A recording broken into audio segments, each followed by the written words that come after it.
Hey guys, welcome to Timber Mill Design. Today I'm going to show you how to make this track saw jig. You can make it right there in your shop, use the scrap materials. You can go out and buy a track saw. There's several on the market, from a cheaper end like this to a high-end track saw. But I'm going to show you how to make one out of the scrap material. This thing is perfect. It doesn't move. It works perfectly, and you'll be done in just a few minutes. If you like what you see, hit the like button. Comment if you don't like it, if you see something different, if you want to know something different, if you want me to talk about something different, shoot me a comment, and don't forget to subscribe. Let's go along on this journey. Okay, the first thing we're going to do is get this piece of 3/4 inch plywood that I've had sitting around the shop. I'm going to add to it a strip of poplar that I had used on a previous project. The plywood is 66 inches long. This seems long, but the excess can actually help us later on in some other jobs. We're going to cut down the piece of poplar to match at 66 inches. So we'll mark it, measure it, mark it, and cut it at 66. Then we're going to have to measure my DeWalt saw. I use a DeWalt power saw with the track saw, and I will have to know how wide is the base plate before the cutting area. I also need to know how high is the motor off the base. Both of these measurements are critical. I'm at 5 inches on my base plate. I'm going to set my piece of poplar up at 7.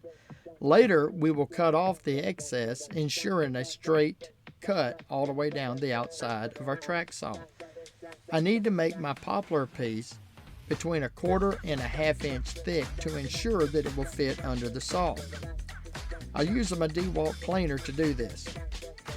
See how it slides underneath? Now we're ready to attach it to the board. Again, we're going to set it at 7 inches. We'll cut the excess off before we use it. I use wood glue and a brad nailer. Make sure that the brad nails are not too long. If they're too long, it'll pop through the other side and it'll scratch up the piece you're trying to cut. So make sure it will hold your poplar piece down, but it will not shoot all the way through. I've made those mistakes. They're not fun. Now, if you'll start on one side and then go to the other side, you can ensure that the line you've drawn, you can line up. If you go all the way down, sometimes you get off at the end. I've got some excess on the back side of this track saw, so I'm going to cut it off using my table saw. Once it's cut off, I'm going to add these rubber pieces right here. I found these rubber pieces at a box store. They used them to line silverware drawers. I use a hot glue gun to glue them down and attach them to the back of my track saw.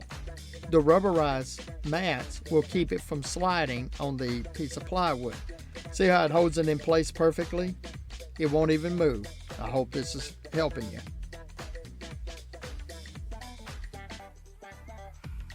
Okay guys, I hope you enjoyed the track saw build. I hope it helps you in your shop and in your builds.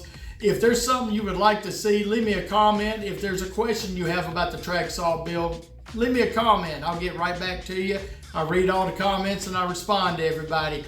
If you liked the video, give me a thumbs up, give me a like. And don't forget to hit the subscribe button.